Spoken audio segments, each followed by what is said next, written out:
Pierre Fula. Pierre Fula, vous connaissez bien le karaté. Vous le suivez depuis 20 ans, vous suivez les arts martiaux à la télévision. Oui, je dois vous dire que le karaté et le judo, particulièrement, sont les deux disciplines qui, en France, ont apporté de nombreuses médailles d'or aux championnats du monde et aux Jeux Olympiques, il ne faut pas l'oublier. Alors, c'est vrai que ce soir, nous avons le privilège d'avoir et de découvrir une championne exceptionnelle pour 3 raisons. La première, parce qu'elle a le plus beau palmarès féminin, double championne du monde. Elle vient d'obtenir son dernier titre à Grenade il y a seulement 1 mois. Et elle a mis au monde, il y a 6 mois, une petite Laurence, ce qui prouve qu'on peut pratiquer le karaté et être mère de famille tout récemment. Deuxième intérêt de Catherine Belriti, c'est qu'elle est prof d'histoire géo près de Sarrebruck, et ce qui veut dire qu'on peut allier puissance, technicité, maîtrise de soi, et puis quand même une fille très intelligente qui... Une tête bien faite, et bien pleine. Et un corps bien fait également. Catherine Belriti, championne du monde de karaté, elle est avec nous. Avec Sophie Jean-Pierre. Catherine, c'est l'écusson, évidemment, l'écusson tricolore. Avec nous et son mari, Patrice Belriti, qui est son mari, son entraîneur. Alors, ce qui est intéressant, c'est qu'on va revoir là comment Catherine est devenue championne du monde cette année en 92 à Valence. Elle va nous refaire le geste qui lui a permis de battre la Turque, n'est-ce pas, Patrice? Exactement. Alors, pour la petite histoire, il faut savoir que pour la finale des championnats du monde, ça se passait en 2 minutes et elle a fait match nul, puisqu'il n'y avait pratiquement aucune action des deux, et ce qui fait que Catherine a essayé de faire tomber la Turque Fira dans le piège.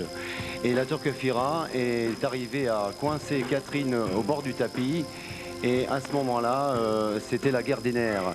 Le public qui scandait d'attaquer, il restait plus que 15 secondes, Catherine a joué le jeu, elle a fait semblant de se laisser enfermer, et c'est à ce moment-là qu'elle a fait craquer la Turque, attention, et voilà, elle vient de marquer le point de la victoire. On l'a vu une fois au ralenti et une fois à vitesse normale.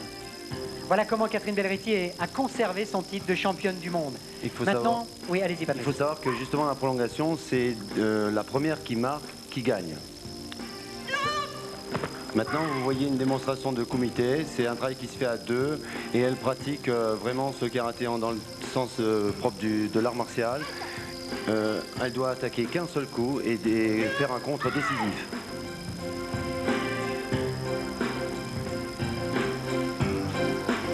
Voilà, les 2 jeunes championnes sont du Nippon Wadokai de Sarrebourg. Alors, le rapport, Patrice, avec le karaté traditionnel qu'on a vu tout à l'heure. Là, on est passé au sport maintenant, c'est-à-dire qu'on est passé à l'efficacité. C'est-à-dire là, ce que vous voyez, c'est encore dans le karaté traditionnel. On recherche l'efficacité, le déplacement, la stabilité au sol et la précision de frappe. Ce qui est intéressant à noter, ce sont les notions de distance, parce que là, finalement, c'est un sport de distance, et celle qui obtient la meilleure distance par rapport à son adversaire arrive à toucher. Ce qui est important à noter au karaté, c'est que tous les coups au visage doivent être parfaitement contrôlés. Ça, c'est au moins le minimum, parce qu'il arrive parfois des accidents. Je voulais dire que c'est peut-être très difficile pour des juges arbitres de juger un combat, puisque, autant que je m'en rende compte, les coups n'ont pas le droit d'être portés réellement. C'est-à-dire qu'au corps, par catégorie de poids, les coups sont autorisés. Et on a vu souvent des KO se pratiquer au niveau du corps. Par exemple, Catherine, à son dernier championnat de France, elle a mis 3 KO.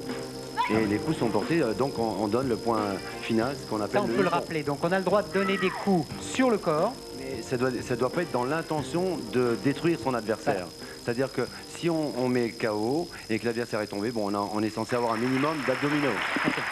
Et maintenant, on passe au randori, c'est-à-dire en fait au combat libre. Non, ça y est? C'est fait, pardon. On parlait, excusez-moi. Kumité, on a vu aussi randori. Venez nous rejoindre, Catherine. Moi, j'ai envie de savoir un peu comment une femme jolie, gracieuse, féminine comme ça peut devenir championne du monde de karaté. Qu'est-ce qui vous a poussé, Catherine, à faire du karaté? Eh bien, parce que c'est un sport qui était très intéressant au départ. Il m'a permis de m'exprimer complètement, ça va avec mon caractère. Et surtout, il m'a permis de me dépasser. Et je crois que c'est ce qu'on recherche, que ce que tout sportif recherche, c'est le dépassement de soi. Vous avez déjà eu des pépins, des gros échecs en karaté, parce que c'est quand même un sport très, très difficile. C'est un sport où on peut risquer sa vie, il faut le dire. C'est un sport très difficile, mais je n'ai jamais eu d'accident en karaté. Et c'est peut-être ce qui m'a poussé justement à continuer aussi longtemps. Patrice, vous n'avez pas peur de laisser comme ça votre femme faire du karaté? C'est lui qui l'entraîne. Oui, mais quand même, en combat quand même. Il n'y a pas des moments où vous avez fait un peu peur? Si, parce que je commence à prendre des coups, alors ça devient dangereux. Quand vous vous entraînez avec elle? Exactement. Avant de partir au championnat du monde, elle est très méchante et il faut faire très attention.